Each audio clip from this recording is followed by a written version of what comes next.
It ended Tottenham 2, Manchester United 2, a game that could have been at one point lost by Tottenham, then could have been lost, and it ends in a draw. It had absolutely everything from Tell scoring again to really boost his confidence, to Richarlison taking his top off, Romero running on the pitch and assisting Thomas Frank on the touchline to Delit breaking Tottenham's hearts at the end. So in this podcast today, we'll be covering everything that happened in that game as we review. I always think it's a lot better to review 2 or 3 days later, look at it from cool, calm heads and proper analyze it and look a lot deeper. I'm Harry Scarfe. I'm your host of the Scarfey Spurs Talk Podcast tonight, as always. So let's introduce my 3 fantastic guests. And I've got them all with me now. Simon from Sweden. Welcome back onto the podcast, Simon. How are you doing?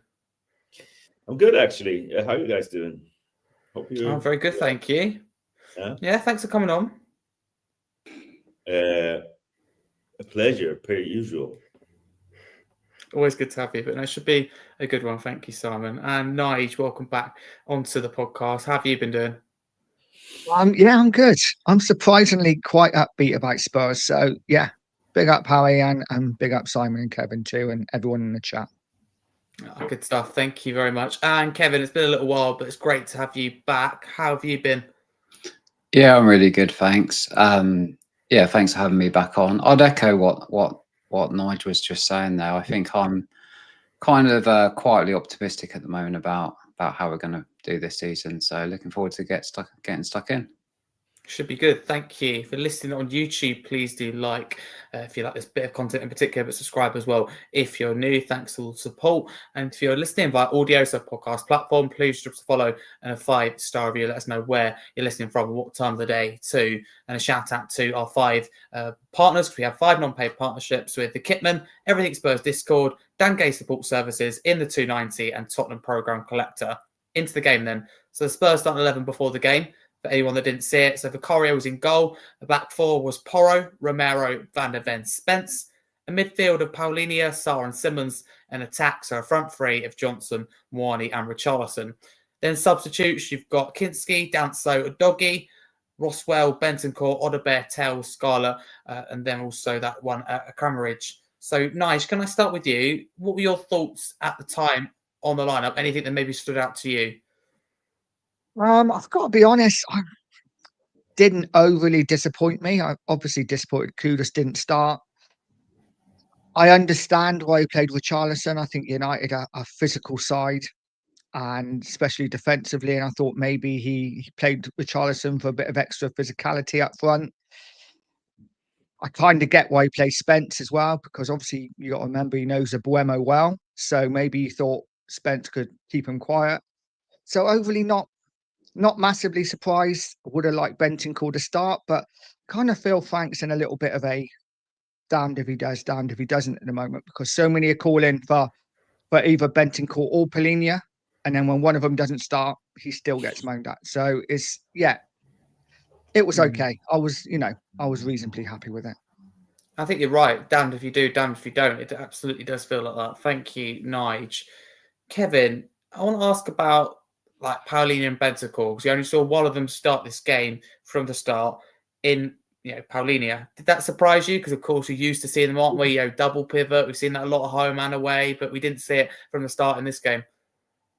I think it did surprise me a little bit, and the reason for that would be, I think in the previous game against Copenhagen, I think we had a really good performance, and you can make the case that several players were really good, but I think it was actually one of Bentancur's best games, where we haven't really seen much of him doing this since before he did his cruciate ligament, where he was actually looking forwards with the ball and he actually set off a lot of our attacks.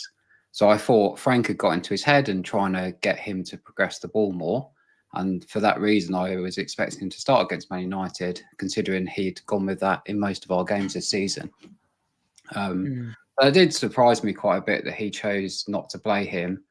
And I think playing Sarr was a little bit of an odd one for me, because I think at home we tend to have more of the ball, especially against the Man United who look to sort of counter-attack on you. And I think Sarr's got many qualities, but I don't think playing with the ball is one of them. So I was a little bit, puzzled by that selection. Yeah, I feel the same as you. I didn't expect it, is what I would say. Simon, can I ask you again another about an in particular part? This time at left back, seeing Spence in there. I was a bit, nothing against Spence, but frustrated when I saw that. I think Udogie has a lot more, in my opinion anyway, offer going forward. At the same time, is it important to remember, Simon, that Udogie has just come back from injury, so to start back-to-back games at this point is maybe a little bit unrealistic. Yeah, I think that's fair enough. I mean, I personally think that he kind of got the tactics and the lineup wrong. But again, I think the context you need to use here is that, as you point out, there's multiple games, and in this case, we had both Manchester United and Copenhagen to kind of consider as a whole. So playing Bentancur, playing Udogie in that game, it makes it reasonable for him to want to rest one or both of them. So in my mind, or what I perceived to be the tactic was, load up on and overload on the right side, and then have Richarlison and both Richarlison and Koulibaly in there, and then just use Porro to spam crosses into the box, and then having like two physical, sizable striker type players in there would help us to, be successful in that tactic. I actually think that the other way to go about this would have been to start. I think the flaw in that tactic is basically Johnson, because he's not really that good at keeping the ball and pushing it up, because he's not he's not the type of player Kudus is. He needs spacing in front of him, and he's more of the type of player you want at the end of things than the player you want to help you build up.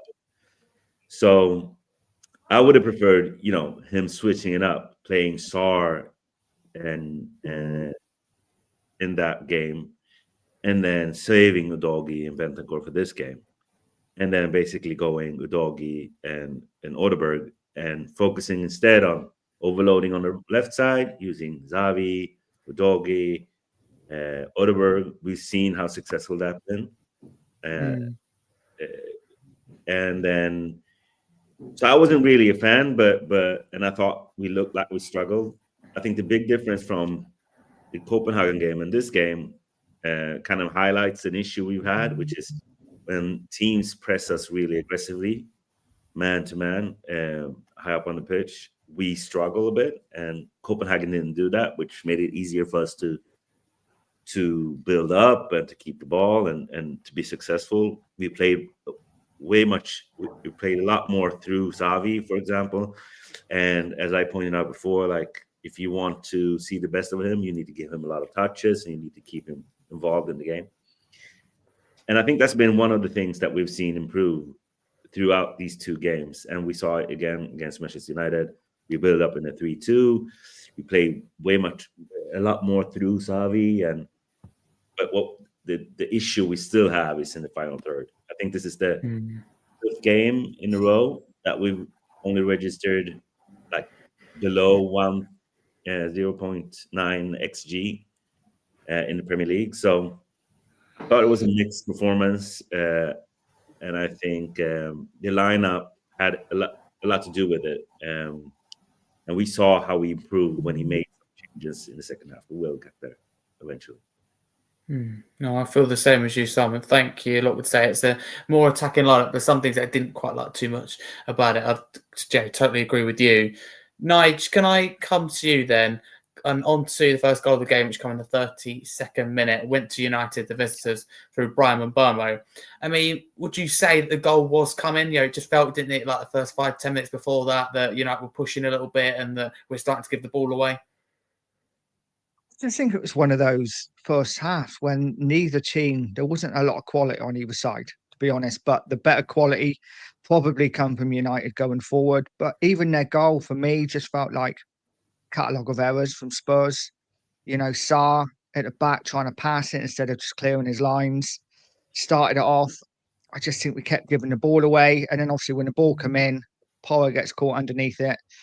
I think, who was behind him? Was it Johnson? In no man's land. Yeah, it was a poor goal to concede.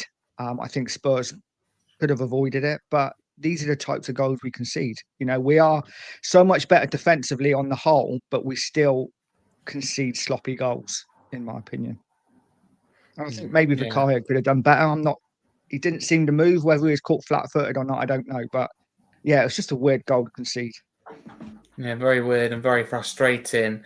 Kevin, can I come to you? I mean, we failed to clear our lines, and we gave the ball away twice in about 15 seconds, and both inside our own box. I mean, that's just unacceptable, isn't it? And So this kind of level. So I kind of agree with Nige. I don't think a lot was going on first half. I think we were a little unlucky, to be honest, to go in 1-0 down. I don't think either team did very much. Like, building on what Simon was saying, where I think he got the starting lineup incorrect, and when he corrected that at half time, we looked a lot better sort of second half, and I'm sure we'll come on to that. But in terms of giving away the goal, one of my sort of big frustrations, and this is not just Frank, this is every team in the Premier League, seem obsessed with trying to sort of play the ball out from the back like prime Barcelona, when a lot of the teams just don't have the players to do it. Like, I would love someone to do a study on how many times teams give a goal away from trying to pass out from the back versus how many times they actually score a goal, and whether there would be a net positive or net deficit. And I bet you most teams would be a net deficit outside of the very best teams. So why we try and do that is beyond me. There was quite a few times I think Van der Ven got penned in by the corner flag, and we gave them a throw in a dangerous position. Obviously, the goal came from it, where I think it was Sarr was trying to tap it around in our own box. They dispossessed us, crossed it in and scored. It's just so frustrating why we can't, in a dangerous situation, just boot the ball out. And I'm not just saying playing it long for the sake of it, but I think when you're in a dangerous situation, if you clear the ball, you can reset and there's virtually zero chance they'll score a goal. But if you try and play about, your defenders are out of position and they can cross it in, and then... Can I add something here? Yeah, of course. Kevin is saying, I mean, it's been one of my big frustrations with Frank too, because I think he's got a pragmatic sense about him. So he sees that we don't have all the creative players that we need, and he's in this really early period of his coaching era at Spurs, and he's focusing on dead ball situations, corners, throw-ins, crosses, and he wants to solidify the defense. And I'm like, the frustration thing I see is like, okay, we had Ange, and he had this identity. So, and we bought into that, and we said we might suffer in the beginning, and we might not look good, but the identity is the point here. With Frank, that the point with Frank is that he's pragmatic, he's flexible, he can adjust to the players he has. And so I'm like, okay, so if you want to focus on those things. Don't try to play out from the back if you don't feel like you have those players. Just hoof it long, try to get corners, try to win those crosses, play back three. Like, it's this thing of putting a team out that can't do a thing, and you don't really want them to do that thing, but then trying to force them to do this thing. It's just, to me, that's the confusing and a little bit frustration part. I would be much more fine with him just committing to anti-football even if it's just for the point being, because his whole thing is the results. It doesn't really matter how it looks. And I don't know if it's the pressure from the fans and the questions he gets in the pressers or whatever it is that makes him, not fully commit to the obvious tactic here, which is get it wide, get it down the pine. I don't know. I think he's kind of caught between two stools. I think the Chelsea game would kind of show that, because I think in the Chelsea game, if I'm not wrong, we had an XG of 0.05, and obviously horrendous performance. And I think if you do that at Brentford, it probably barely gets a mention. You do that at Tottenham, I think it caught him out a little bit, how much heat and sort of meltdown there was over that. Like, there was a meltdown on Twitter. Jamie Carragher did like a 10-minute segment on Monday Night Football saying how you can't play like that. Like, it was complete, absolute carnage. And I think Thomas Frank's now thinking, like, in an ideal world, Simon, I'd agree with you, maybe he would lock it down a bit more. But he's thinking, if I do that, I'm going to get absolutely crucified. So he's trying to like add a little bit of flair on top to just see what. My point is that performance comes from us trying to play out from the back while they are pressing, when we could have just, hoof it long, go press.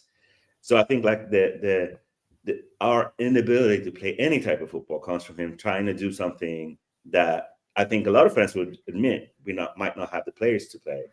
So it's that thing of, signaling that you're doing one thing and not doing it well, whilst actually, focusing on creating chances in this other way. And that's the confusing part, I feel like. And it's making us, instead of making us really good at one specific thing, it's making us meh on a lot of things, if you catch my drift.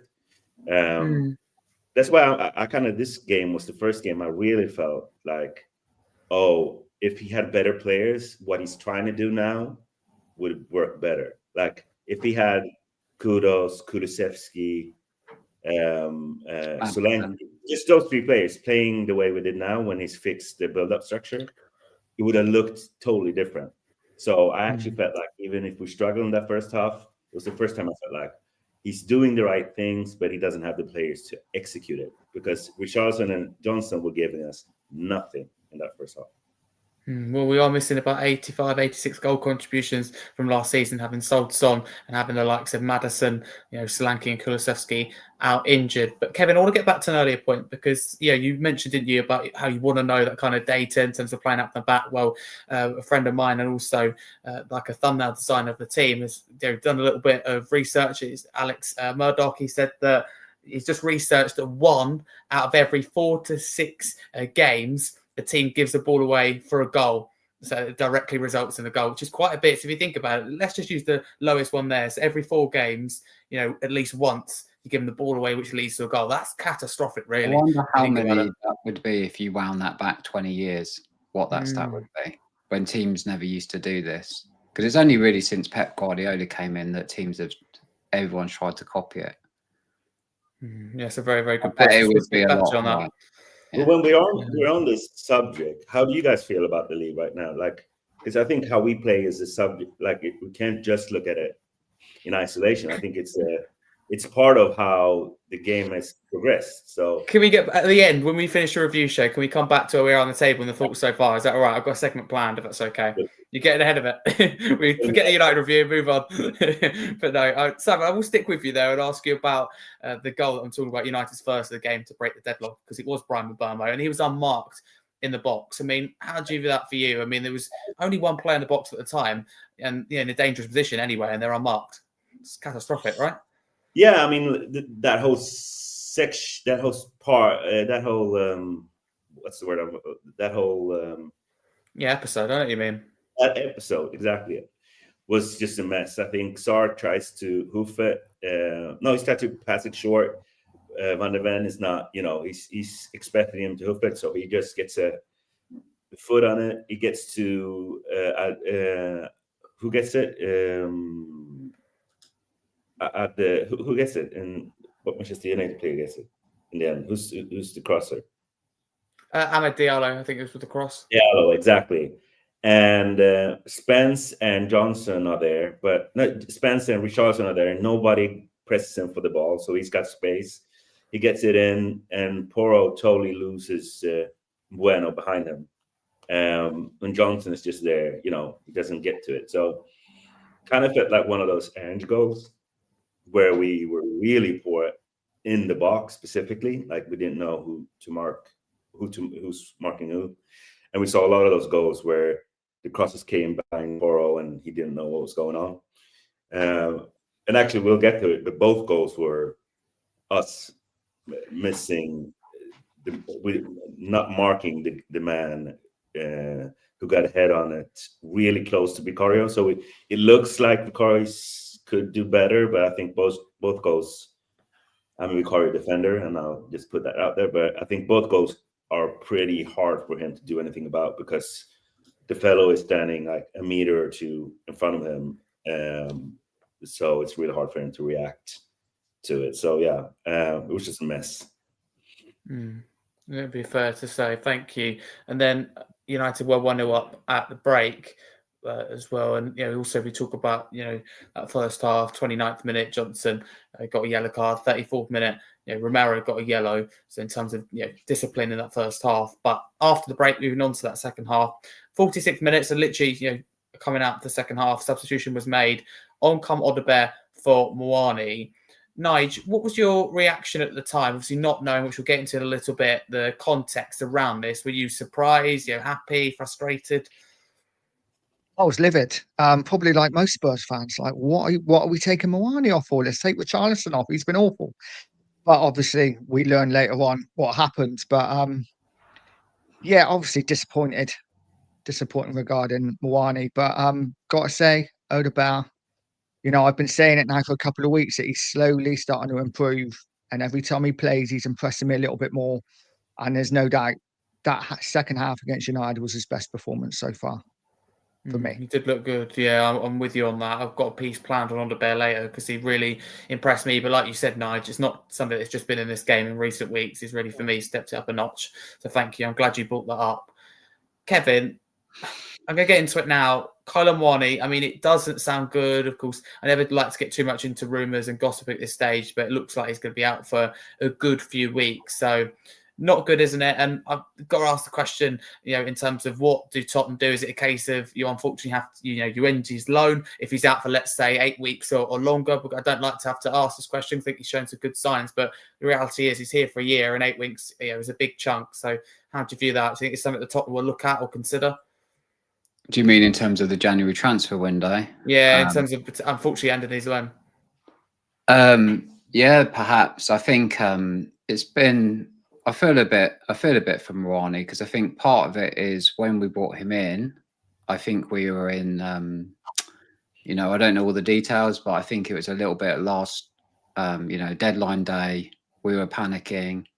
We got him in, and he obviously wasn't fit because whatever was going on between PSG and Juventus and stuff. So he turned up not fit, which I don't think helped him. And he's never really gotten going.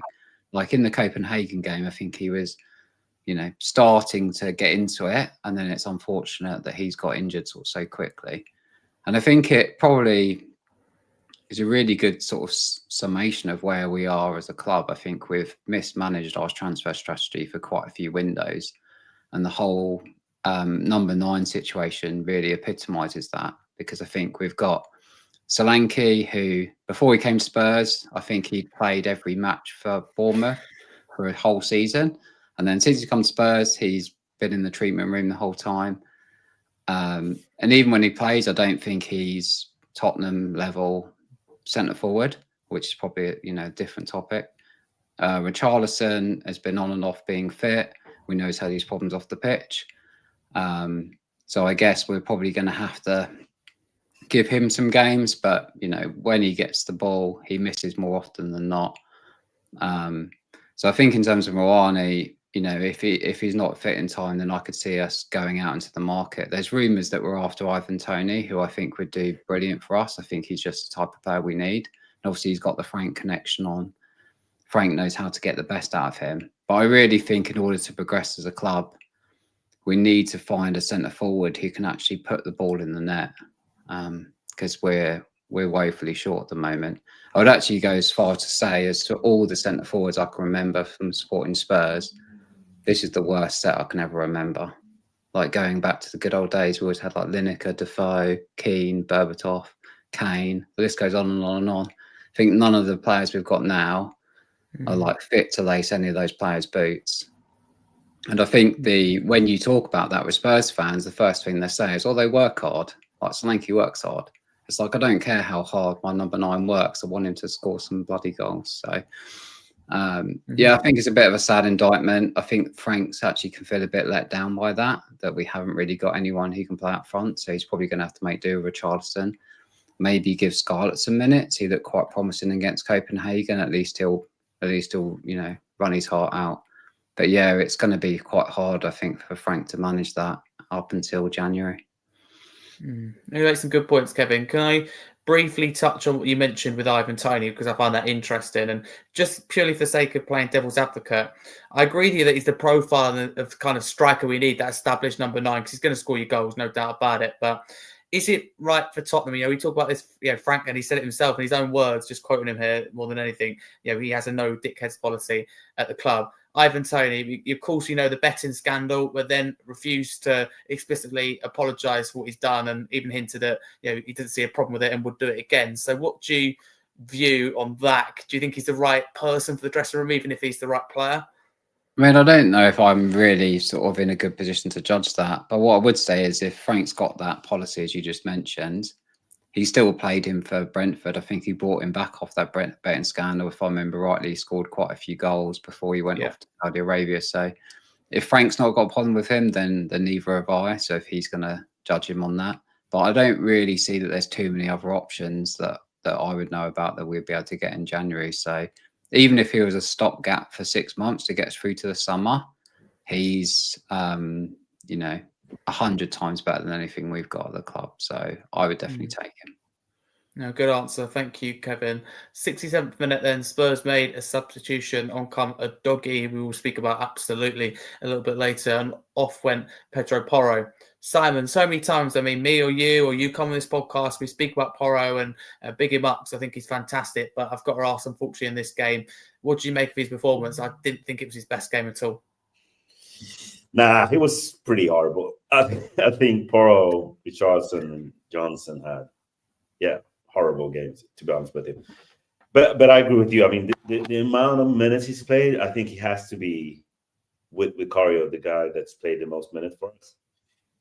And even this season, I've been surprised by... it's understandable with us opting not to sign a left back, making Spence basically jump in and replace Udoga when he got his knee thing.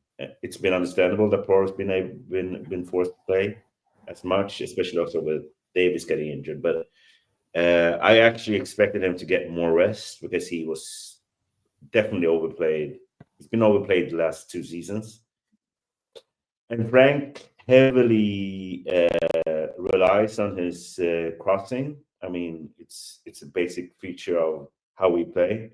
Porro spamming crosses from that right side.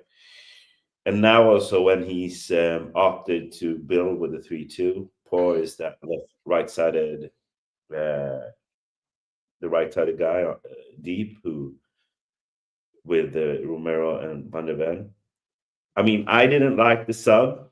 I would have kept Porro in,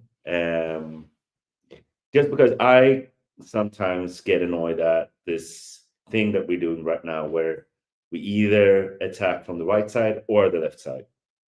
I would like, in that game, to me, it would have been, with us chasing the game, I would have kept Porro in, even if it was just to kind of keep that threat on the right side and just force Manchester United to be able, they would be forced to both consider Udogie and Orderberg bombing down on the left side, and then having Porro from the right side. But it worked out.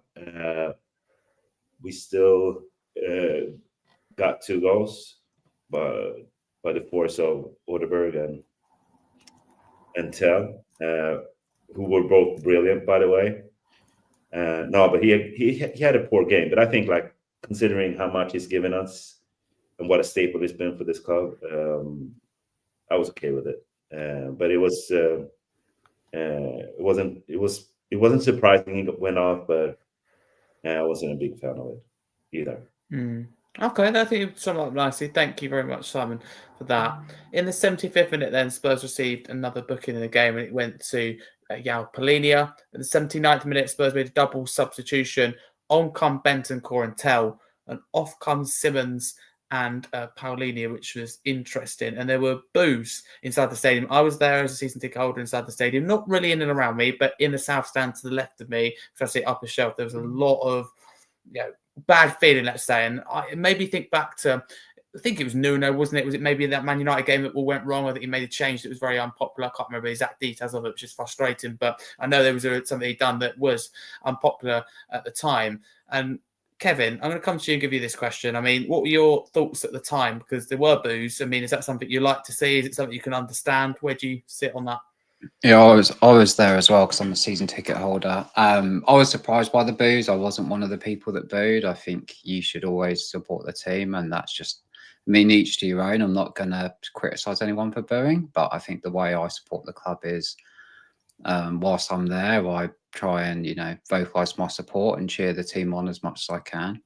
In terms of the decision itself, I can see why people are frustrated because I think they were probably more frustrated, if we're being brutally honest, about Tell coming on and Xavi going off. Because I think he was really good against Copenhagen. He was unlucky to come off because of Johnson sending off. And I think he was the only one who was really looking like doing something. And I think in the second half, he was picking the ball up, he was trying to run at people, putting the ball through.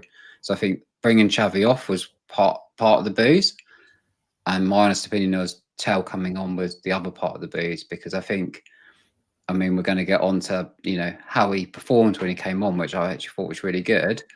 I think if we're being really honest, and it's maybe a little bit harsh because I know he's a young player, I don't think he's been very good for us at all. Like even since the loan last season. Yeah.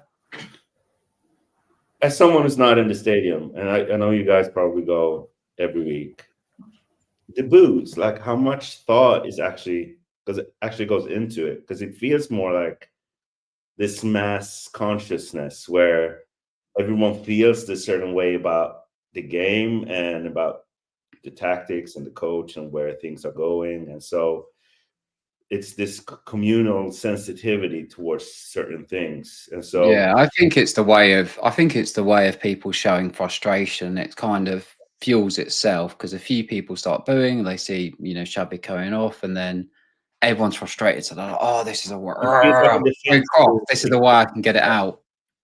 It feels like a defensive, right? Yeah, I do think it's done in that way, and I think a lot of people maybe look it back and go, maybe it's not the best idea, but yeah, I feel like it's more just we're down one goal, right? And so they want us to chase the game and just throw every attacking player on the pitch.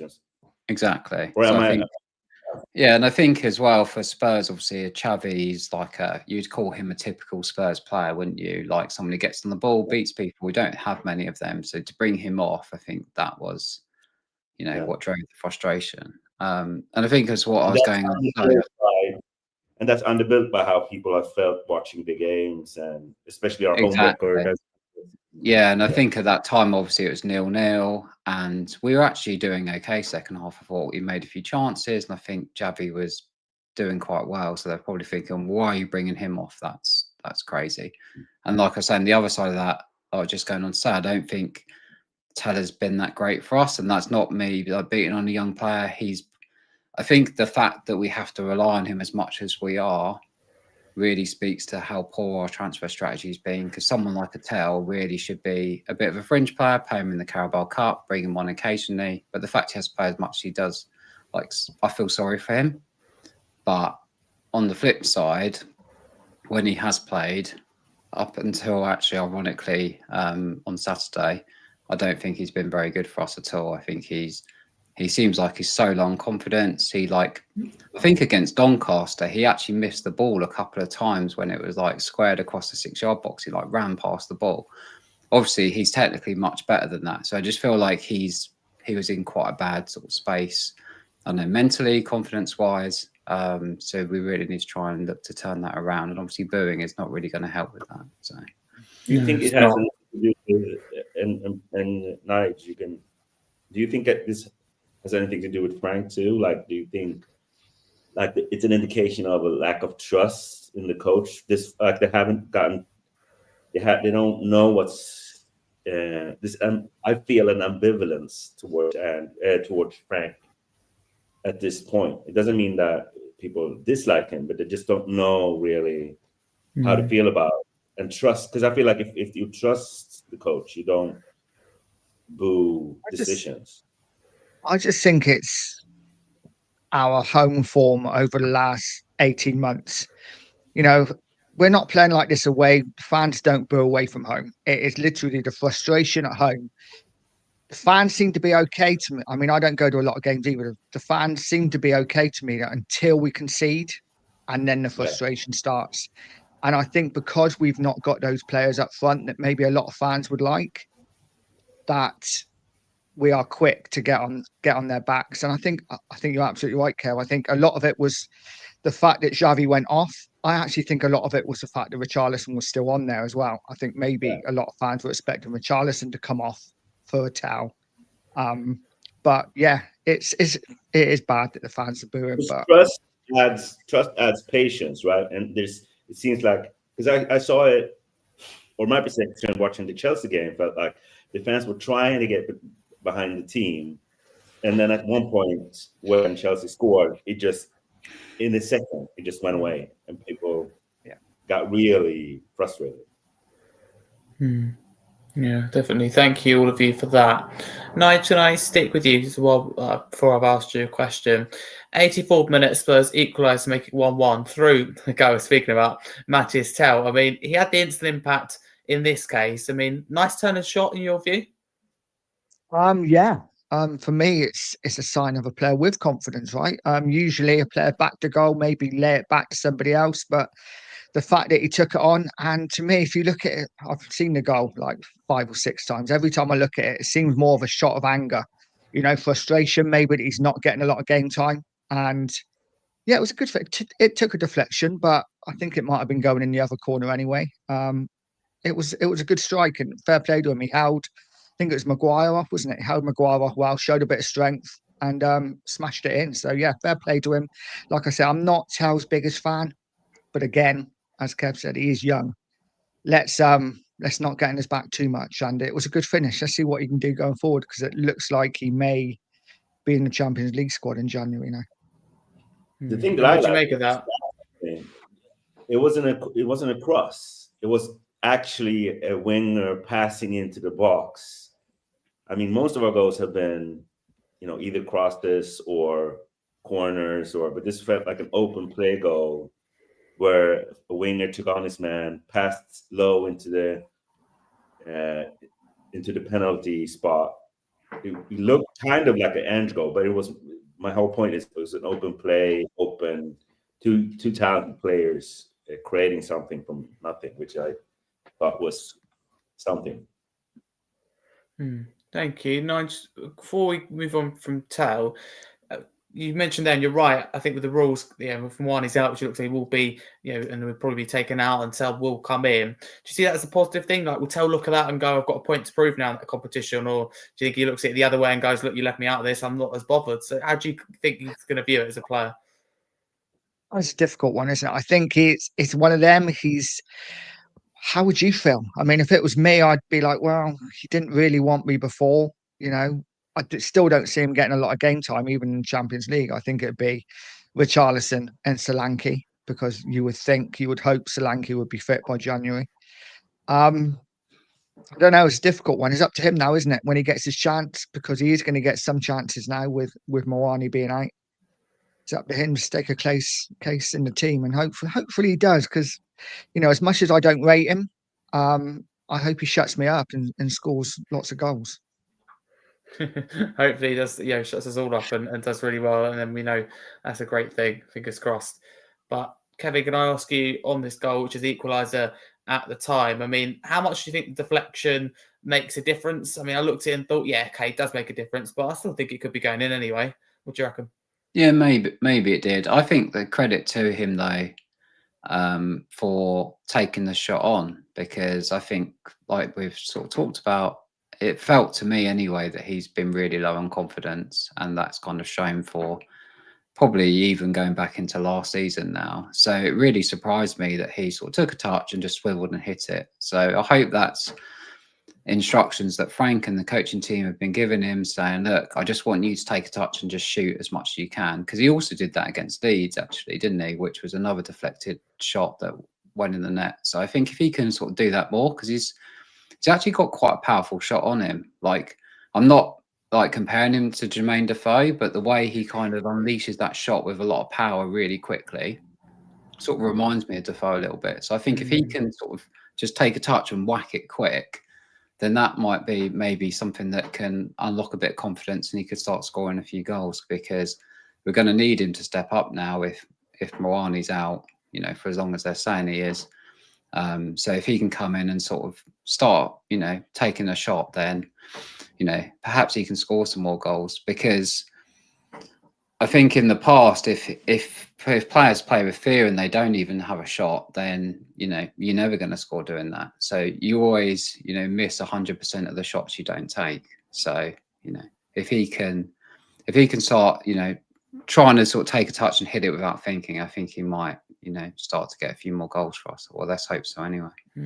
Let's hope so. No, you make a really good point. I think it was an instinctive finish, which is credit to him. And some players, I think, are better when they act on their instincts. I link that to not being funny. I know it's a slightly different situation, but Xavi Simons, I think when he overthinks the pass, he's got too much time to think in particular, is when he gets it wrong. He's better going with his instincts, because he's a class player, and football players are really good with their kind of instincts and knowing where they should be, when they should play the pass. But to progress for now, 88th minute, Spurs made another substitution on Kevin Danso for Romero, who just couldn't continue any longer. Nige, I'll come back to you. I mean, with Romero, how do you think he played the game? Of course, he was on a yellow card. Once he got that yellow card, you ought to be worried for him. I know it's been a while since he's got that red card. I think going back to that crazy Chelsea 4-1 defeat, but was there a little bit of worry because he did go in for a couple of tackles after that? One he won the ball and one that he didn't, and could have been in a bit of trouble.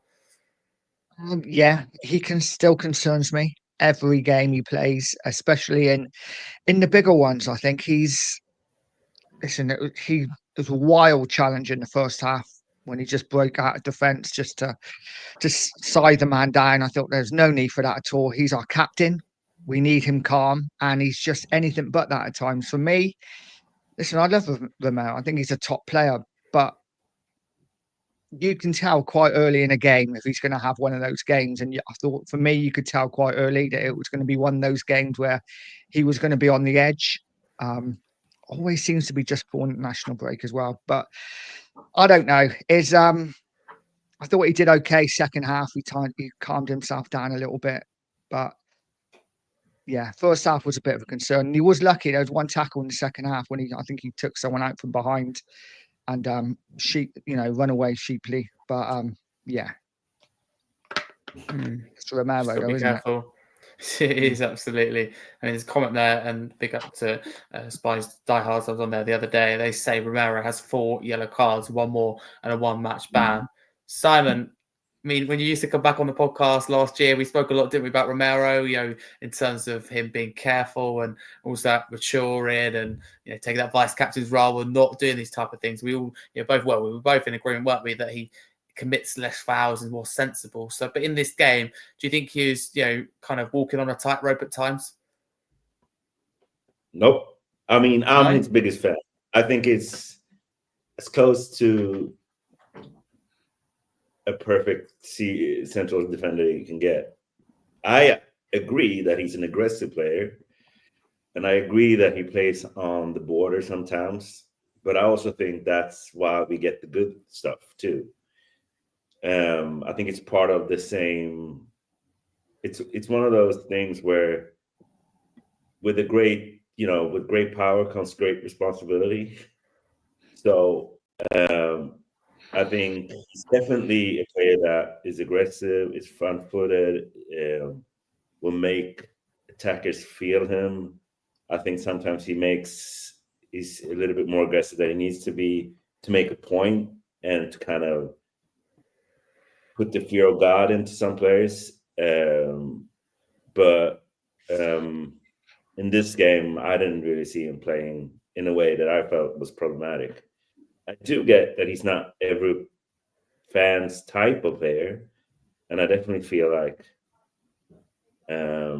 it's easy to get a perception of him both ways. I mean, I'm biased towards him, but equally biased against him and stuff he said and stuff in ways he moves and talks and acts. If that annoys you and it's not like doesn't vibe with your general view of how to play the game, I get he can worry you, but I mean, to me, he's one of the 5 best central defenders in the world, so I couldn't be happier with it.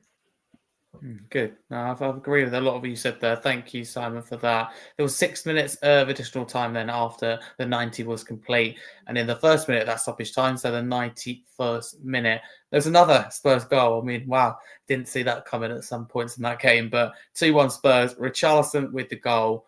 I mean, I'll start with you, Kevin. How well, firstly, does Wilson Odberg do for this goal? I mean, initially, I'm on the other end of the stadium, so I think it's his goal. I don't realise until the stadium announcer says Richarlison, then you see the goal back. So either way, Odberg plays a key role, right? No, he does. I thought he did really well. And I think as we sort of started to talk about earlier, I think Odberg was actually really good when he came on. Like, he's another player I'd almost put in the tail bracket where I feel a little bit for him. I don't think we should be relying on players like that. I think he should be more of a fringe player. But due to our poor squad building, we're left with, needing him as a starter. But in saying that, I think he's actually starting to get a little bit better. I thought he was pretty decent against Copenhagen, and I think against Man United, he looked really good. One of my big frustrations with him is he can obviously beat a man. He's got quite quick feet. He does his little step overs, but like at the start of the season, he would do a couple of step overs and then just pass it back to the centre back, and that was so frustrating. Whereas against Man United and Copenhagen, he was like doing his step over, beating the man and trying to get the ball in, which is what I want to see. So if he can keep being positive, then I think he's going to do a lot better. And he was certainly positive against Man United. So with his, shot, he was quite decisive. He hit a really good shot. Somehow Richie managed to get a brilliant flick header on it. I don't even know how he did it, and kind of deflect the ball into the corner. A really good goal actually. But what I would say is with Richarlison is every time he scores a last minute equaliser or winner and he takes his shirt off, it seems to curse us. I remember he did it against Liverpool. We came back from 3-0 down.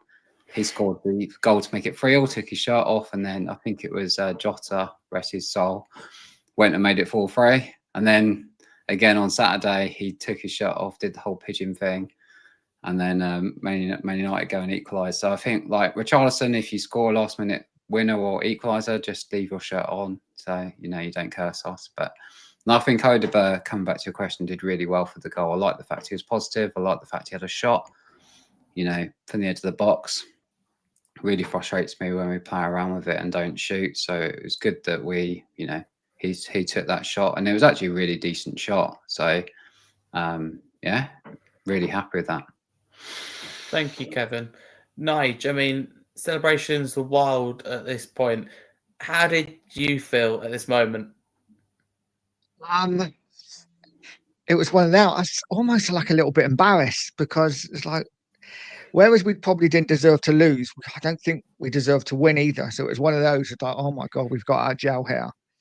And to be honest, I didn't really take a lot of notice of the celebrations because I was too busy running around the room myself. But I don't know. It's one of them, isn't it? I've got to quickly say that I thought Odberg, when he come on, was absolutely fantastic. As much as we need that left-sided player, I think slowly but surely Odberg is proving that he's not going to be your one going forward. We're going to need someone of real quality.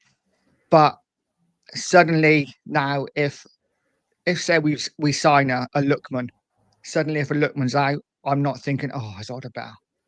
I'm excited by him. And I want to ask you guys, because some I've noticed over the last 2 or 3 games, actually, it's not just Odberg. And I know as much as we don't rate Johnson's actually starting to take his man on a bit as well when he gets a chance and get balls in. So is this a Frank thing that maybe he said, you've got to take your man on? Because Odberg certainly did it against United. That's a very good point. Kevin, what do you reckon? Yeah, I think there may be a bit of truth in there. I think in terms of Johnson, I just don't think he's, other than scoring goals, which I know is a hard quality, I just don't see him as having the sort of technical ability to do that. But I do agree with you, Nige. He does look like he has been trying. I think in the last couple of games, he's really looked to like just shift it and get the cross in. But I just don't think he's technically sort of good enough to do it consistently. But I would agree. I think Odberg has come on leaps and bounds.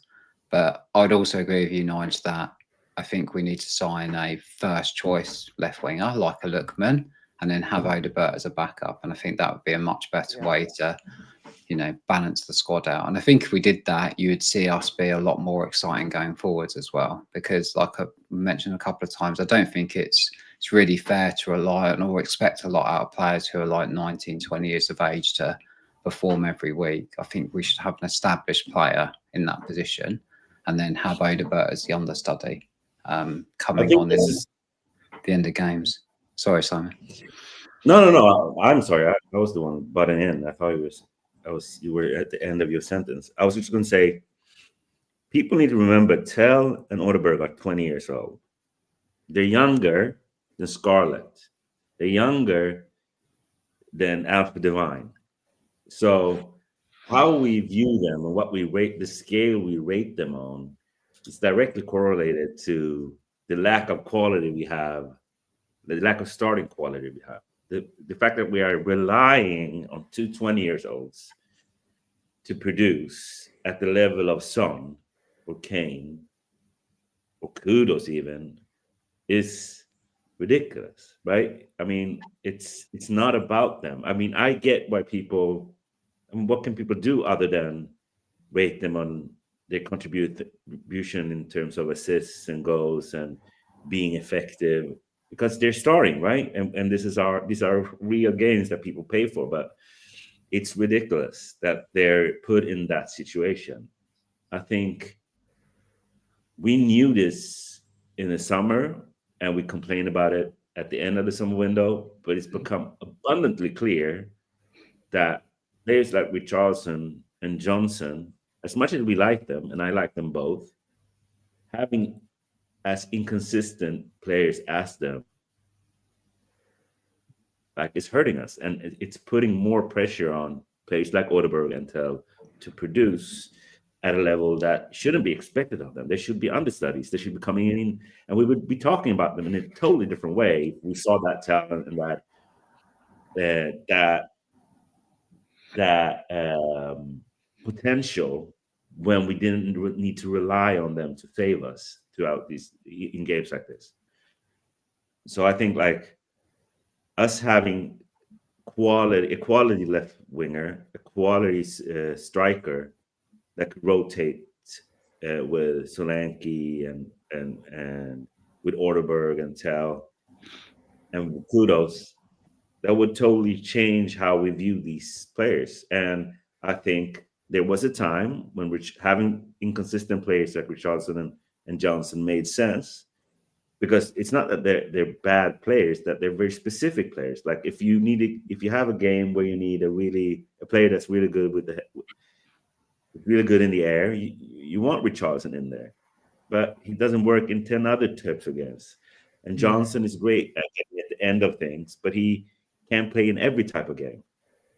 And that was fine when we had Kulusevski and Kane and Son,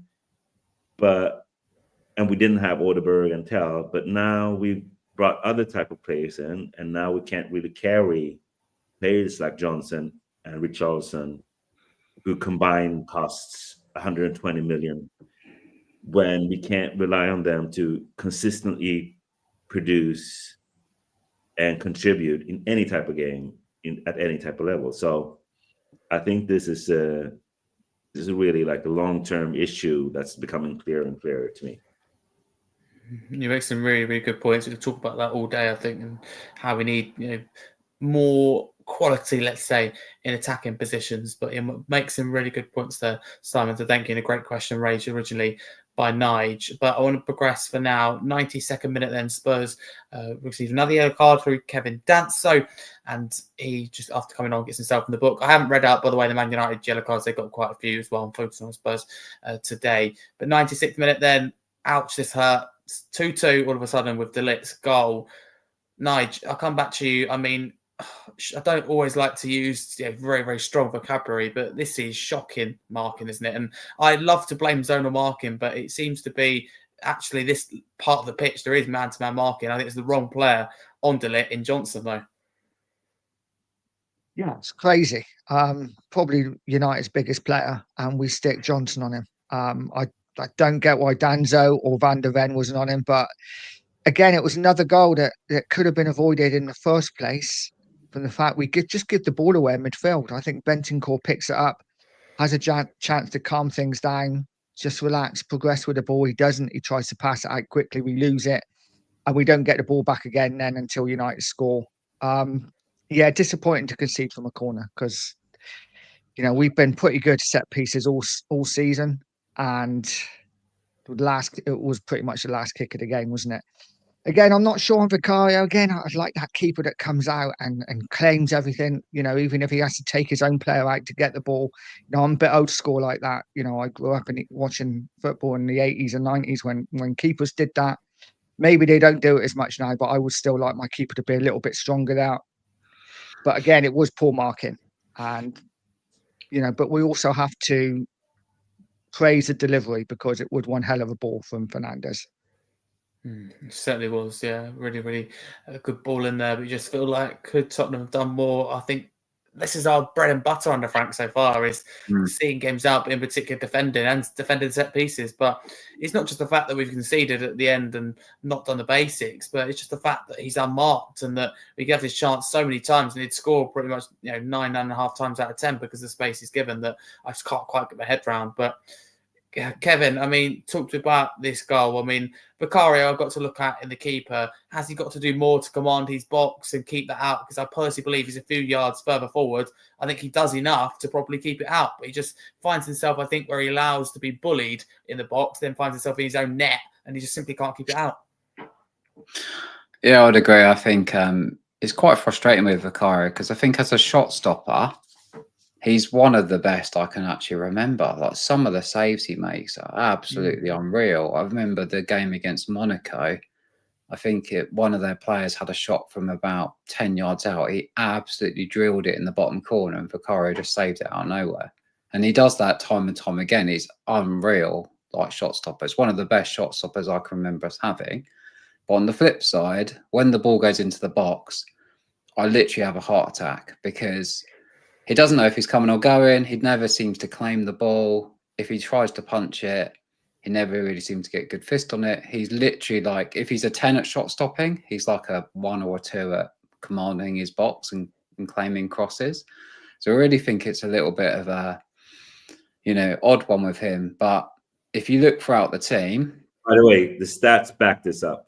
Yeah, if you look throughout the team, I think there's loads of other areas we need to address before we just Vicario. So I'm not saying get rid of him. I think he's good enough for the time being. I think if we've got a transfer kitty, I think we need a left winger, a striker, and other positions before we think about replacing Vicario. But going back to your question, Harry, I think in terms of the corner, I think he has to take a large amount of blame for that. Firstly, not coming out and just catching the ball when it was literally less than a yard from the goal line. And secondly, when the header did come in, if he wasn't standing in the goal net, he probably would have actually saved it, ironically. So, yeah, I don't know what he was doing for that. It was really frustrating. Going back to the game as a whole, I can't actually remember him actually having a save to make. And I think the stats actually say that, if I'm not wrong. So they scored 2 goals, but didn't really do anything other than that. So it was a little bit of a strange game, and obviously a sucker punch at the end to have them score like that. But at the same time, like I think Nigel mentioned, it was kind of, maybe just about a fair result. So, yeah. Yeah, I think that's fair to say. Thank you, Kevin. And Simon, I will come back to you. Absolute heartbreak, wasn't it, for Spurs at the end? But do you think United deserve credit for not giving up? I think Spurs do, don't get me wrong, to get back in the game in the first place. But United still believing, still going to the end and keeping their little unbeaten record under Amorim going, their longest since he took over at the club. I don't think they deserve to win it, but I don't think we deserve to win it either. Like, that's the thing. I think they had a better first half. I think we had a better second half.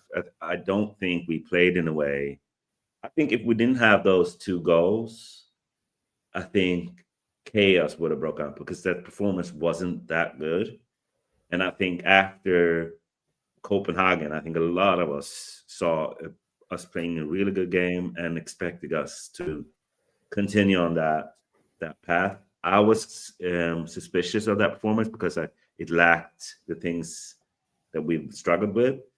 But again, I think this game kind of just showed things that I think people have been annoyed with, lineups, subs, not really creating a lot, playing in a really one-dimensional way. And then I think we got this 10-minute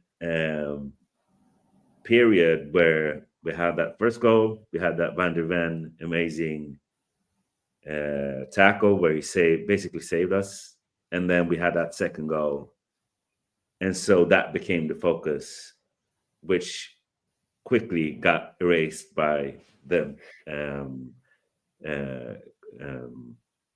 scoring, which kind of just left one in this. I don't know what to think about the game. It just felt messy, but I think he kind of got lucky because if we would have lost that game at home with Arsenal coming up, and it could have turned ugly. But again, I just felt like we didn't really deserve to win it. But again, I didn't think they deserved to win it either. It was kind of a mess of a game. Two pretty inconsistent, confusing teams playing a pretty messy and confusing game, to be honest with you.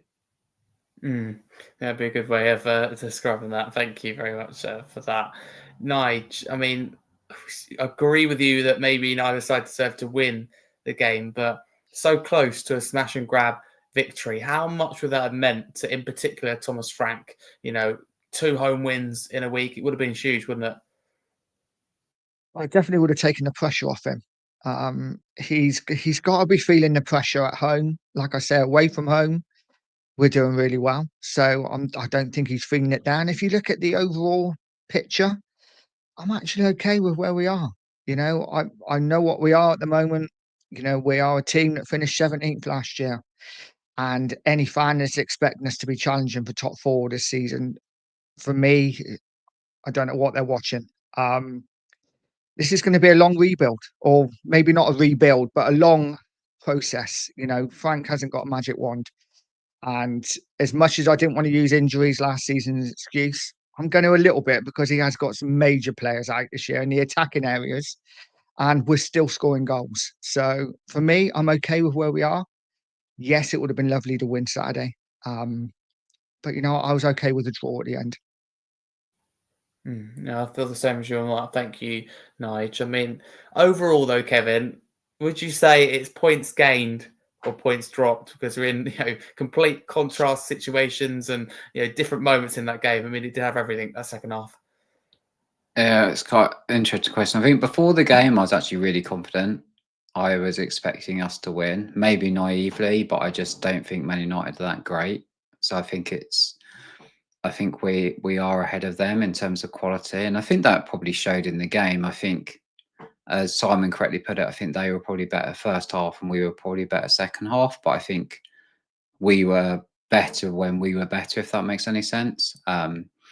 So yeah, I think obviously before the game I was expecting 3 points, and then if you'd have asked me after about 70 minutes, I was like dead certain we were going to lose. I couldn't see us scoring. But then obviously it was a bit of a sucker punch when we did manage to turn it around out of nowhere. So I think probably Frank won't be maybe too disappointed. I think just building on what Nige was saying, I think it's quite harsh that Frank's getting the stick that he's getting. I think it's a really interesting sort of dynamic we've got, because last season, obviously we won the Europa League. So obviously fans are very happy about that. And for me personally, that was one of the best days ever. But then you have the sort of really weird juxtaposition where the Premier League form was absolutely horrific, like our worst ever season, record amount of defeats not to get relegated. So I think you wind that into this season, and we really haven't improved the squad in totality. Like, we've lost some good players, we've signed some okay players. That's probably roughly the same as last season. You could even argue with Maddison now, it's slightly worse than last season. And then fans are suddenly expecting us to go from all those losses to, vastly climb the table and be a lot better. And I don't believe what Ange was saying, where he wasn't concentrating on the league at all. I just think we were just poor in the league. So yeah, it's a bit of a sort of weird dynamic we have at the moment. I just think people just need to have a bit of a deep breath, give Frank some time. And I think if we give him some time and show a little bit of patience, I actually think he'll get it right, because he showed that he's a quality manager, a quality tactician.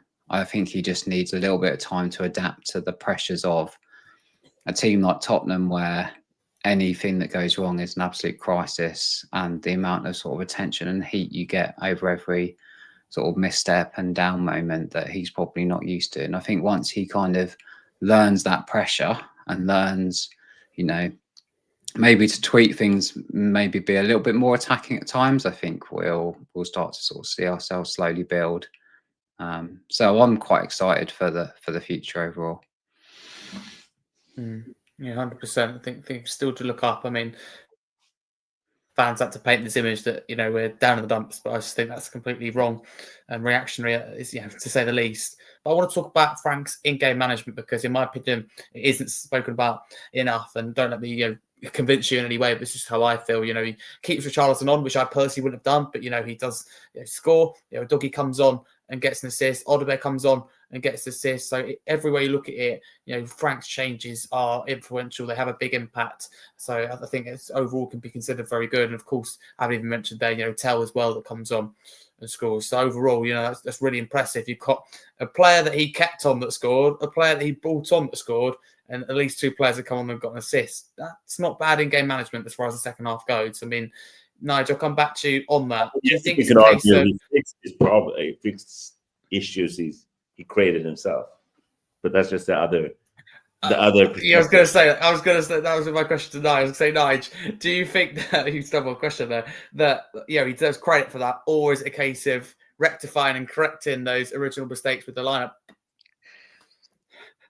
I don't know. It's a difficult one, isn't it? Because I mean, if you're maybe could, I mean, that's a good point. But then a lot of fans wouldn't have been happy if Tao had started, would they? So, like I said earlier, I think he's damned if he does and damned if he doesn't.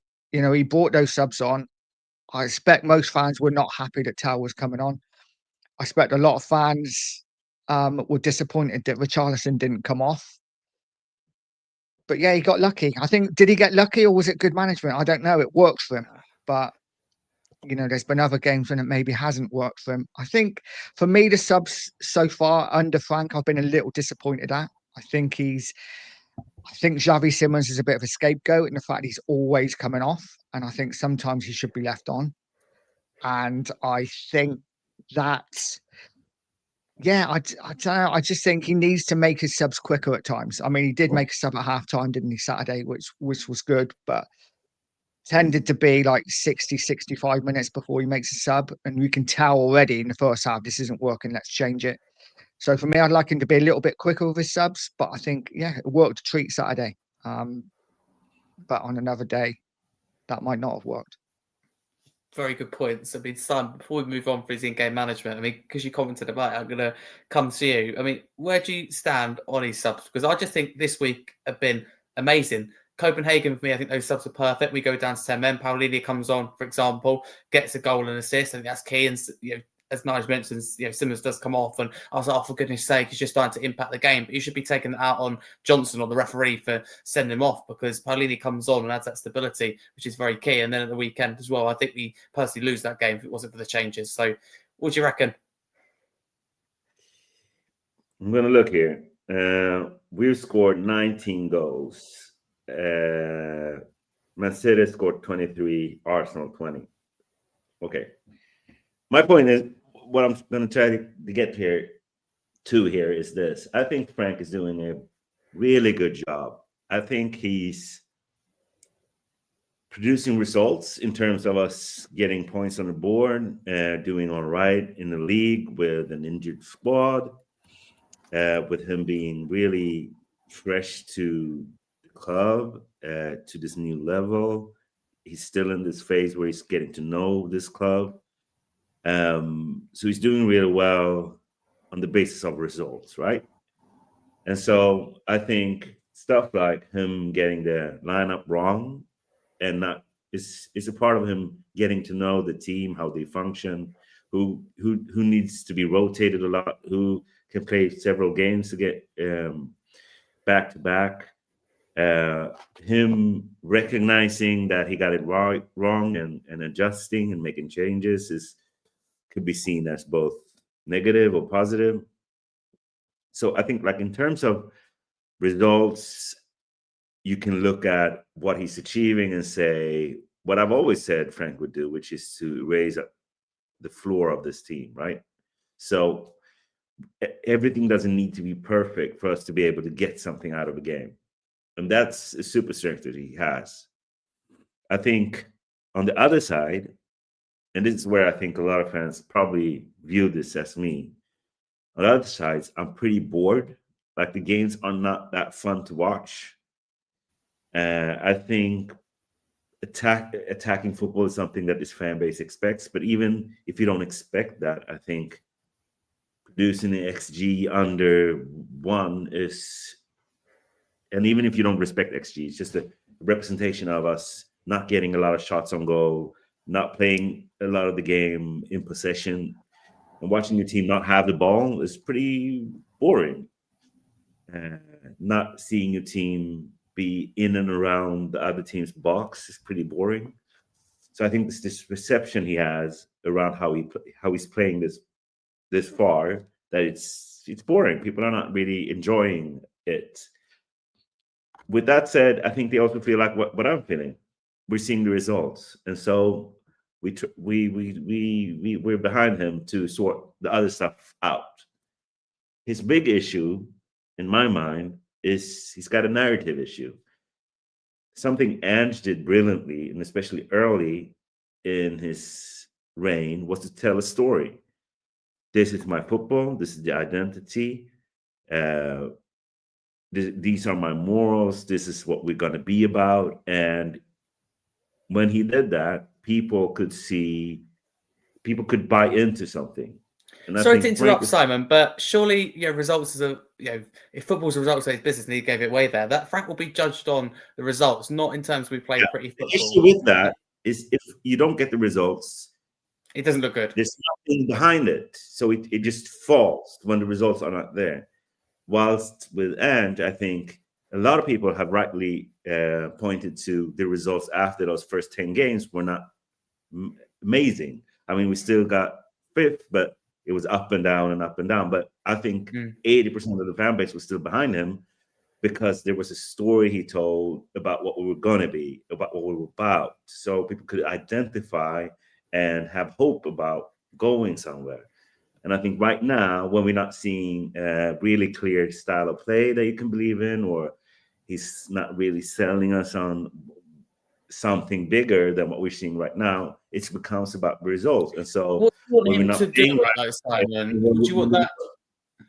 What do you want him to do about that? Do you want him to be like transparent and speak about, what do you want him to kind of do to solve this issue? Is it a case of seeing something different on the pitch? Is it a case of him saying something to the media? Because he said, look, the attack isn't perfect yet. We're going to be more attacking in the future. But I think he's come in and done an excellent job with the defence. You've conceded far less goals, all of a sudden kept clean sheets in about 50%, by the way, of our matches, and now really using set pieces to our advantage. So I get what you're saying. I think you make some really good points, but I want to know what you want to see from Frank now. I'm separating the things. I'm saying the results and the factual things. Good defense, good results is one thing. Good. How it is to watch, bad. And the thing that could kind of skew what people focus on is what the story you tell. So I think when he says like that was a really good performance when the performance wasn't good.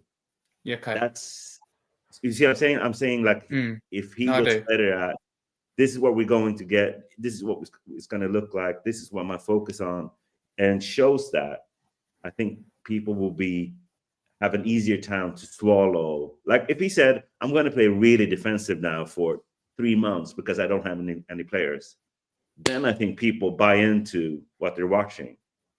But when they don't know if this is his philosophy or if it's just for now, when they don't know what they're watching and for what it is and where we're going, people get anxious. And so the moment they don't see the result, they start to moan or they start to skew things. So I like what he's doing in terms of he's getting the results. He's doing more with less. And I think that's good. But I also see where the issue is coming from. And I think it has to do with the soft power of things, which is this is Spurs industrial complex, which is 1,000 podcasts and TV around the world, and pundits and takes, and for those people, you need to tell a story. So, which puts what you're doing in context. And I think right now there's a confusion about what's going on, and I think that makes good results become less important than how it feels. It's a long rant, but I hope that's what I'm saying.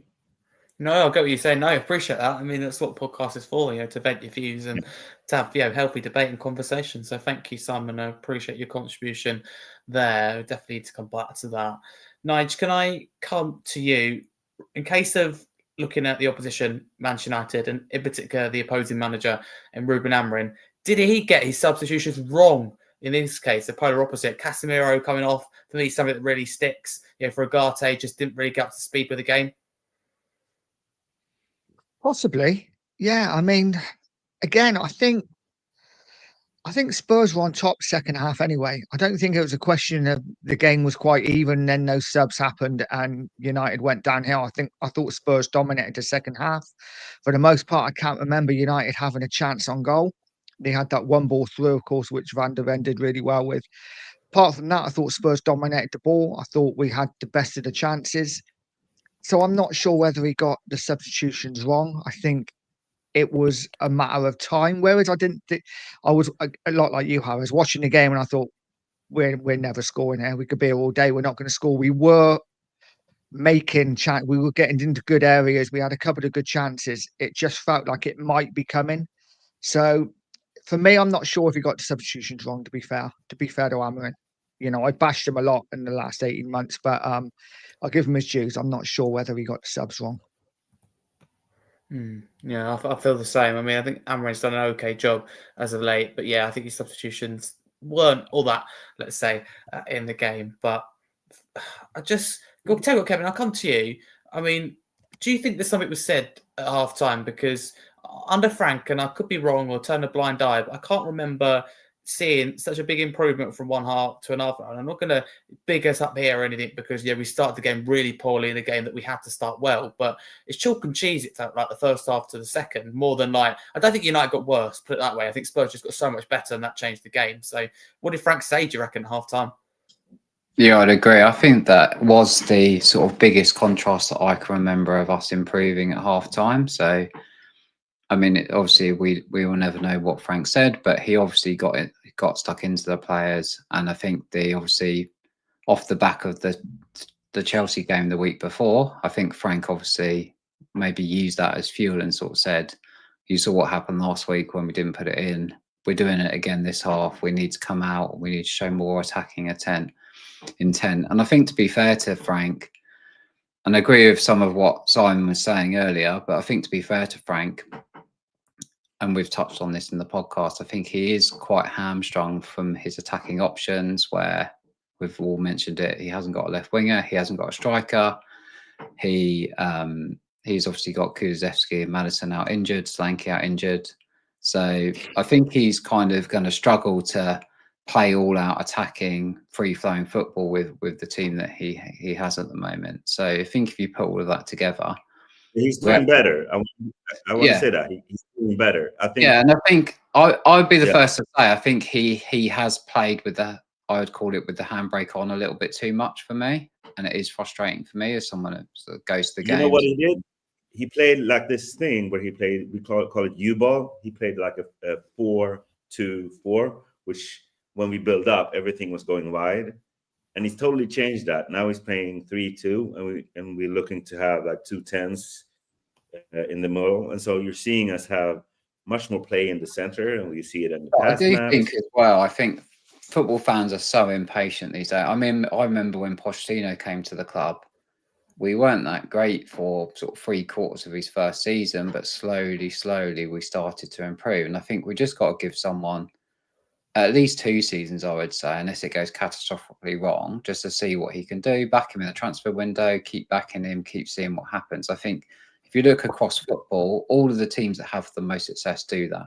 They stick with the manager, they believe in what he's doing, they invest in his players in the transfer window, and they see where it takes them. And if you give that 2 or 3 seasons and it doesn't work out, then you move on to the next guy. And I think all of this talk about Frank doesn't know what he's doing. That's absolute garbage. I think if you It's take garbage. someone like a Brentford from the Championship up to the Premier League, keep them in the Premier League, and also what really impressed me was he lost all of his sort of best players over that time. Like he had Ollie Watkins, Ben Rama, and all those guys who brought him up. And I think he's developed so many top players. And I think he managed to sort of adapt to Brentford. So when they first came up, they were quite defensive.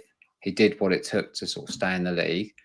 Then I think the last season he had with them, they were super attacking. I think they might have actually scored the second most goals in the league, if I'm not wrong. So they were absolutely they sort of became everyone's second team. Like they had Mbuemo, who was it, Wissa, and Sharda was it, the other guy. So going forwards, they were super exciting. So I think there's nothing to stop me thinking that Frank can't do the same with Spurs. And I think he's almost maybe going in that blueprint. At the moment, he's going, we're leaking so many goals. And actually, probably our best players are at the back. So our back four's pretty decent. I don't think people would change a lot of them. Can I give you a stat here? Sorry? Just to back up, can I give you a stat to back what you're saying? Yeah. Because Tottenham have scored 19 goals from 12.95 xG, which means we're overperforming. We scored the third most goals in the league, right? So we're scoring goals. You can't say we're not scoring goals, but it's on more. We're overperforming our xG.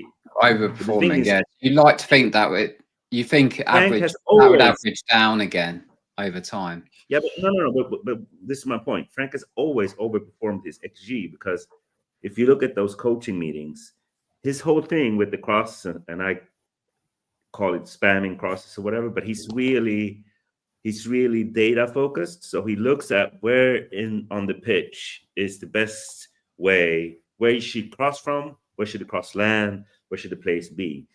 So he's really focused on, he doesn't have to have a lot of chances. It's about scoring on the chances and producing high quality chances. So he will probably always create high quality chances, and we will probably always overperform our XG. So as you're saying, it's part of how he plays. He knows how to produce goals, and that's what he keeps saying in presses.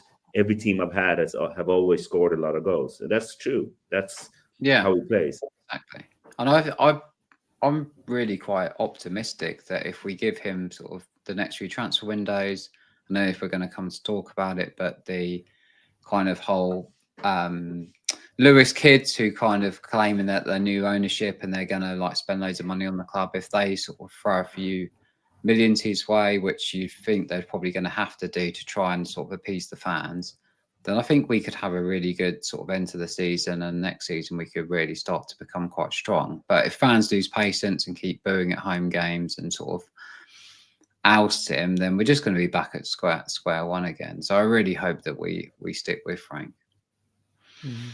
Just got a little bit of info here. So during the league double for the first time in the Premier League era, where we won 3-0 at Old Trafford in September 2024 and a 1-0 home win on our own soil in February, we secured a dramatic 4-3 home victory in the Carabao Cup quarter-final in December 2024 before, of course, rounding off with that 1-0 win in Bilbao in May. We've enjoyed a strong success over United in recent years. Consecutive victories extended our unbeaten run to 7 meetings across the board, so 5 wins, 2 defeats, and our longest streak in the history of this fixture. Well, our last defeat coming all the way back in October 2022. So that was a 2-0 loss at Old Trafford at the time. I believe was it Jose Mourinho? I think might have been there. So yeah, I just think that that record against United has been very, very good. So Nige, how much do you think this kind of thing's a factor in this game? United maybe in their heads knowing, okay, Tottenham got the upper hand of us in the last 2 fixtures, and vice versa. Do you think it plays into it? We get it in games that, like for example, Chelsea, where we have in our head that we don't win. Do you think it comes into the player's mind or the fans' minds? Possibly a little bit. Not for me personally. I've been alive long enough to watch us against United to see us lose a lot. So for me, I know we haven't lost in 7 or 8 games. For me, I'm at the mindset of, the more we beat them, the more they have a chance of beating us next time, because law of averages says eventually they're going to win, right? But it might have played with a bit of a thing in the United dressing room. But maybe that's why Spurs never gave up. because we thought, we get one, we could well get two. But yeah, no, I don't overly think so personally. Okay, no, fair enough. So I'd ask. Thank you, appreciate that, and shout out to again Alex Murdoch, thumbnail, one of my many now thumbnail designers that provide that little stat there. But I've got one more, 1/2 kind of more questions. And Nige, I'll come back to you for the first one, and it's something I've introduced recently. What one word, if you could choose literally just one word, would you use to describe that performance by Tottenham overall in the 90 minutes? It's difficult, two halves. Efficient, maybe. Okay, I like that. It's creative. Okay, thank you very much, Nige, for that. And Kevin, slightly different question for you. What one word would you use to describe the result in particular, which ended 2-2? Acceptable.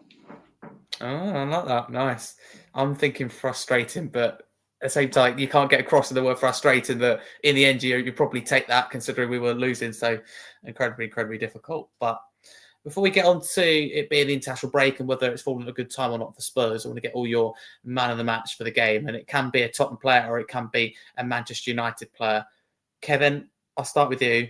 Who's your man of the match in this game and why? I think my man of the match would be Odegaard, because I think he came on and I think he showed a lot of energy. He beat his man. I think he played a bit of a part in both the goals. I think he sort of changed the game when he came on, and I haven't really seen sort of much in him before the Copenhagen game. So I think the fact he's sort of stepping up when we need him, I think is shows a lot about his character. So yeah, I think thinking through the team, I think he sort of made the biggest contribution to me, even though he was only on for was it a half? So yeah, he would be my man of the match. Okay, thank you. You've got the ball rolling there, Wilson Odegaard. Thank you. Nige, who are you thinking and why? Oh, I'd have to go with Wilson as well. I thought he was fantastic when he come on. Change of game for me. Udogie also played well down that left-hand side. Thought left-hand side just transformed when those two come on. But I got to have a special mention as well to Mickey van der Ven, who I think is slowly becoming one of the best, if not the best, left-sided centre-back in Europe. I think he is stunning. Brilliant defender. And that tackle at 1-1 kept us in the game. It did, absolutely huge. Yeah, make no mistake about it. I think I'm easily forgotten about, but yeah, I mean, just does so well. I mean, Sasko is being like criticised, but I look at it and I think you don't do much wrong, really. I know you're probably shot of confidence a little bit, but you're just going about kind of business, running in behind, about to shoot, and Van der Ven comes from absolutely nowhere. The pace and confidence, the physicality shining through there. Simon, who's your man of the match, and please tell me why. Just the one you said, I watched the replay on that play just an hour before we did that pod, and it looks like two basketball players. I don't know what is a random thought, but just it's two massive players and both so quick. I mean, don't think I don't notice that you said Odegaard and you said Wilson, just to kind of squeeze me out of the conversation here, because now I can't say Wilson or Odegaard. Love how you picked that up. I'll say Wilson Odegaard. Yeah, by far. I mean, he did change the game, so I can't not say him just because these two beautiful fellas said it first. So yeah, well, if it makes you better, neither of them said the full name, so you're the first to do that. If that helps at all. So we've got an Odegaard, we've got Wilson, and we've got Wilson Odegaard. All we know could be three different players if you don't watch football that much. But no, thank you. That's kind of it for the game. But I want to end on it being the fact it's an international break. And Simon, we'll start with you because you raised the point earlier and jumped the gun with it, if we're honest. For you, good or bad time is international break for Tottenham in terms of it's frustrating to concede at the death, but it's maybe a better week to end on. We had that Newcastle-Chelsea week. I think they're Copenhagen and Man United a little bit better, isn't it? Ooh. Good question, actually. I think usually I find the international breaks, I find the first international break really annoying And I usually find the second international break pretty nice, because that's when things have become a little bit confusing and toxic. I think you either feel really good about what's happened or you feel really bad. It's never like something in between. I kind of felt like it was nice to have this international break. Don't know how I feel about it being just before the Arsenal game. It feels good that we might have Solanke back, that Kudos might be back. I think when you look at our injuries, it feels good. Bergwijn will be back. So in terms of just having players back, it feels good. I think gives Romero a chance to just fix whatever went wrong at the end of the game. And so I think we'll be able to, and it might even, I mean, we don't really know what's going on with Koulibaly besides him having a fracture. I looked into it and it looks like you could play with a mask. So Alex Scott played with a mask after a jaw fracture. He had an operation. Looks like Koulibaly doesn't need to have one, but that should mean he could play with a mask. So for us, I think this specific international break is probably a good thing. Facing Arsenal straight after makes you nervous, obviously. I do feel like it's almost like an all need to win, like it's a must-win game. More because we don't want Arsenal to win the league than because it means it makes or breaks our season. But I do feel like it's this thing where Frank hasn't solidified his support, really. I think most have a positive view of him, but I think there's questions that people ask around him. We all have our theories around why and if that's prudent or fair. But with that being what it is, I think this result will be really will mean a lot about how people kind of feel about him. It's an away game though, so that's helpful. I think people are a little bit less harsh when it's if you lose an away game, and a lot, positive if you win away. But I don't think we won away for, what is it, 10 years? You probably have the stats on that, but yeah, I think it's 2010 in the league. 10 in the league, yeah. 2010 in the league, the last time we won. 2010, 2010. That's the only time we've actually won at the Emirates in the league as well. I think that's on that I did. Yeah, so no, but I'm this particular international break feels like good timing actually. But we got some big games coming up: PSG, Arsenal, Fulham. So yeah, it's going to be interesting. Yeah, absolutely, it's a big kind of games after the international break. We'll talk about this hard run now. PSG, Arsenal. Oh, it's going to get tough. Dortmund as well, not too far away from that. That's tough too. I mean, yeah, of course it is. Yeah, even though they struggled, they need points, and they're still a competitive side, no doubt about it. No, you're right. Thank you, Simon. Kevin, I've got a different question for you because Stuart Pearce has commented on Christian Romero. I don't know if any of you have seen this, but this is interesting. So he said, if I was a chief scout sent to watch Romero, I would identify him as a weakness. You can certainly get in behind him. And if I was sent on behalf of recruitment, I would say leave him where he is. It's horrific what Romero is doing at the moment. He gives the ball away in midfield and doesn't even make a recovery run. As a defender, that should be ingrained in you. He's pushing up to defend into midfield, getting completely bypassed. And he's just jogging back, making no effort whatsoever to help out. I know I'll keep going on about it, but it's really unbelievable from the captain of his team. Strong words Kevin chose there. What a nonsense, right? Yeah, I think that, I mean, I don't know if he's kind of saying that for a bit of an effect and to make some headlines, because I know, Stuart Pearce goes on TalkSport and sort of these types of shows, and I think people on there tend to sort of say dramatic stuff. Although I disagree with sort of most of that, and I do think that Romero's a great player, I do think that he has quite a few weak games. So I think with Romero, it tends to be, either he's like 8 or 9. He might have 3 or 4 8 or 9s, and then he has 1 3 or 4. So I think back to last season. I remember at the start of the season we played Leicester. I think it might have been first game of the season actually, and I think he was at fault for the goal.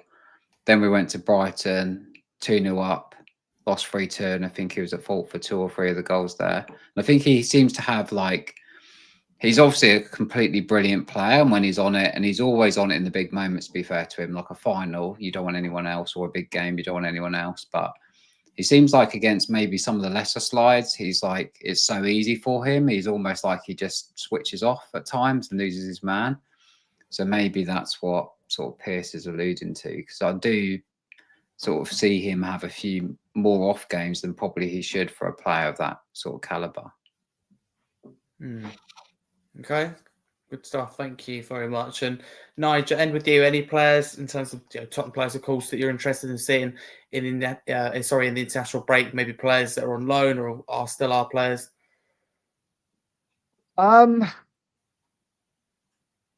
I'll be honest, I just don't watch international football at all. Fair I have enough. no interest in it whatsoever. It's going to be 2 weeks of pain for me. As you know, mate, being a content creator, it's really hard during international break to put anything out because there is nothing to talk about. But Spurs being Spurs, something will always happen. We'll probably get a stadium naming rights deal or something. So yeah, I'm looking forward to seeing Vlahovic play, because I would love to see him in a Spurs shirt in January. Very, very good shout. I love that. Great way to end. Thank you so much, Nige, because that does wrap us up very nicely, I would say, for this episode. Thank you to everyone that's listened, such as by audio, so podcast platform. If you listen there, please do a follow and a 5-star review. If you haven't already, we really do appreciate it and hope you enjoyed this episode. If you're listening on YouTube, still time, because we are still technically live if you are listening live, but after, it's available to watch. That's the thing. This is the live podcast on YouTube. You can watch anytime after on the podcast platform or on YouTube too. So a lot of people think, oh no, I've missed it. Go back and watch it. Not a problem at all. Unpick and get involved, because I still get back to you in the comments and you can still contribute. If you are listening on YouTube and you're new, please do smash that subscribe button and smash the like button if you enjoyed this in particular bit of content. Massive thanks to my 3 fabulous guests tonight. Simon, who's doing some weird head circles with his head. Simon, where can people find you across the socials? And again, remind people about some great stuff that you do. Listen, you're young, so you don't get this, but us old people here, we know how it is to sit for an hour and our shoulders kind of go into breakdown. So that's what I'm doing as the young man. The only thing I have to promote is you, Harry. Just follow Harry on Instagram, on Facebook, on WhatsApp. Follow him on internet. If you have internet, watch Harry on internet. Vote for him on things that he does. Pay your taxes. Be kind. Yeah, that's what I have to promote. Watch Plurabis on Apple TV. Great show. Take care of your family. Listen to the kids. Value the environment. Yeah, that's probably the things I kind of feel now. Love it. Thank you very much, Simon. I'm doing it a different way. Red wine. Love peace. It. You need that with Tottenham sometimes. But Simon, if you won't do it, I'll do it for you. You can follow Simon on apps such as X. He's a writer and director, some fantastic analysis. Will not give himself some credit, but it is some really, really good stuff there. And I'm sure very, very big over in Sweden. All along. No, you should be following Simon. He's the one that's a pleasure to have on. So thank you. It's great to have you all on. Appreciate you coming on, Simon. Nige, great to have you on. I mean, tell people where they can follow you and also find your amazing channel. You can find me on YouTube, Pure COYS TV. I'm also on TikTok. I am on Twitter as well, or X, whatever it's called now, under TNW Cleaning. But yeah, get over, follow me, and of course, follow Harry Scarfe. Great stuff. Thank you so much, Nige, for your time. And Kevin, a big thanks to you. Like I said at the start, it has been a little while, but great to have you back on. Where can people follow you, my friend? Yeah, thanks for having me. I'm not really sort of much of a sort of social media user. If you do want to follow me, then I'm on X at at Kev Holditch. I occasionally tweet on there, probably when I'm frustrated watching Spurs. So yeah, if you do want to come and seek me out and have a chat, then feel free to follow me on X. Lovely stuff. Thank you very much. And that wraps up nicely then for this episode. Thank you very much. And as always, a massive come on, you Spurs.